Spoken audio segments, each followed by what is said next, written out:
Hello from Cambridge on a slightly windswept day at Trumpington Park and Ride. Roger is in there as we're doing a bus video. As the title suggests, we're catching an autonomous self-driving bus which doesn't have a driver, except it does, and we're going to go and just ride the autonomous self-driving bus. So run by Whippet buses, this autonomous route is a trial and at the moment it's free to travel on. It's an Alexander Dennis E100 bus which has been kitted out with sensors and technology to allow certain parts of the route to be driven autonomously. It runs from Trumpington Park and Ride via Addenbrooke Hospital to another park and ride in Cambridge on Mondays to Fridays only, with a journey time of 20 to 23 minutes. And myself and Roger took a couple of rides to experience it. But it's worth noting that it's not the first autonomous bus route to run in the UK. There have been these others, which led me to ask Roger, but why haven't we been on a trip on one of those? What's special about Cambridge? Well, actually there's two in Cambridge, and I thought Cambridge was a good example because there are now 3 brand new Alexander Dennis buses on one of the trials, although only one at a time, and there's a Mellor minibus on the other trial. So there's a bit of a mixture of different trials going on here in Cambridge, in the city of Cambridge. All good, Sam? Morning. Morning. You going to Addenbrooke? Yes. Great. That's Sam, they're our driver. There's quite a lot of other people getting on board, so another question we had is, would anybody else be using the bus? There are definitely other people getting on board the bus, so not an empty bus, there are passengers. The route doesn't exist as a commercial bus route at the moment. The point of the trial is to say, here's a bus that drives itself, passengers can get on and off, and there's some important feedback that we get from passengers who travel.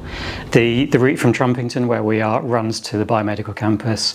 Biomedical campus is a really important hub in Cambridge. You know, a huge number of people work on the campus in all sorts of roles. Lots of research, obviously Addenbrooke's Hospital and the Rosie Hospital.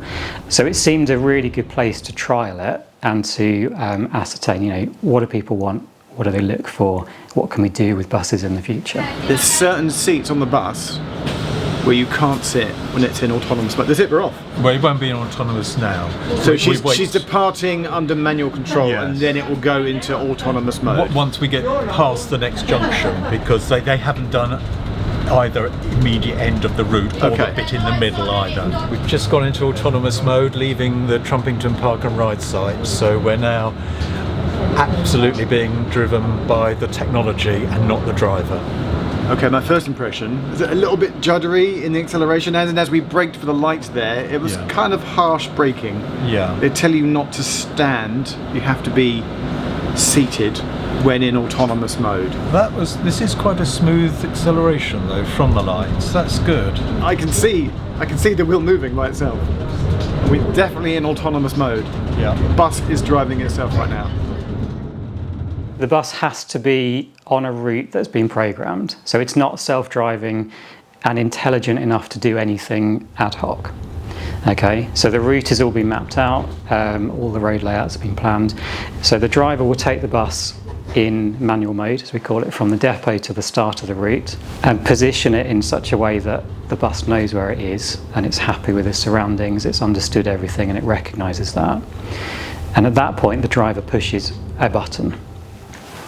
And if everything is as expected, the bus will then drive itself. It brakes quite sharply, is what I've noticed. Yeah. There's a lot of sharp braking. But from my travels on the other ones, including the one at Eddington in Cambridge, that can be adjusted, and I think this is what the trial will do. It will show how to adjust the braking.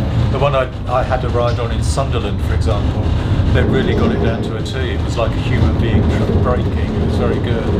I'm looking at where Sam is, and she's literally not got her hands on the wheel at all. No. So that wheel is turning itself, but she's there, ready to intervene. Well, the law at the moment in this country says you have to have a safety driver on board. Yeah. Right.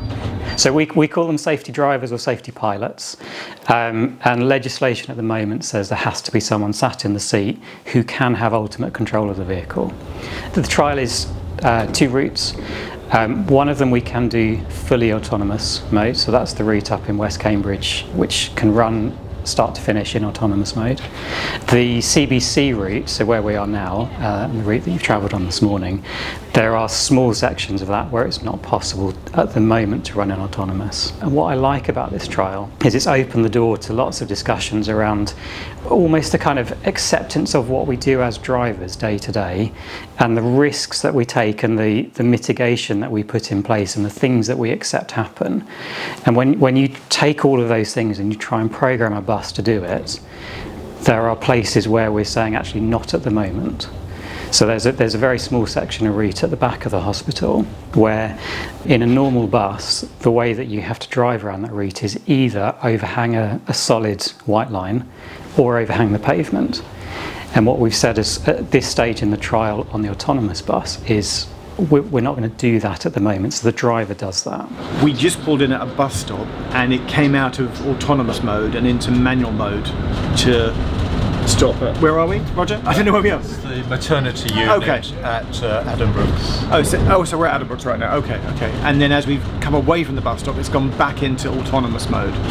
But shortly, I think we'll go back into manual mode because they haven't covered the whole medical campus in autonomous mode yet. So some parts of the route are still manual, but what, the majority of it is autonomous? Yeah, absolutely. The majority is autonomous. Okay. Yeah, there was the bit where it approached the traffic lights earlier, and on the screen, you could see where it was basically, it could register the traffic lights, so it knew, it was reading whether it was red, amber, green, and even a green little arrow to go to the green right. filter. It knew about the green filter arrow. Yeah, that was kind of incredible to see.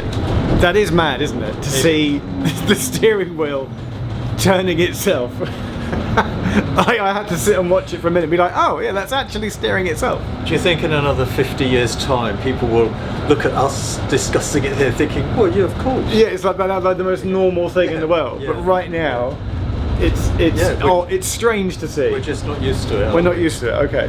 We'll be long passed away and gone when there'll be flying cars that fly themselves and drive everything. Drones, fly everything. Oh, it's all to come, Roger. Here we are. We're coming into Braham Park and Ride side, the other end of the room now. I need to go and find where the sensors are.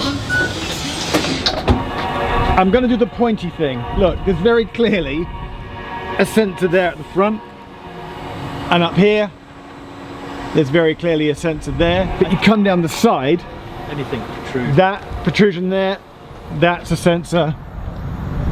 There, clearly a sensor. I mean, I'm guessing these are two as well. That and that, yeah. So from a windswept, where are we? Trumpington. I always forget what it's called. Trumpington Park and Ride. Why is it just called Connector? Why doesn't it have a route number? I think Greater Cambridge Partnership, which is the local authority, are using that as their overarching brand for trialling the technology, and they haven't bothered to have a route number for each of the trials. Okay, but come here if you want to ride it. It is a trial. I'll put links in the description. This one is 4 trips a day, but the other one at Eddington runs when? That's in the early mornings, peak hour, and the late afternoons. About 4 journeys in the morning, about 4 journeys in the afternoon. Okay, all right. And again, it's just weird to see.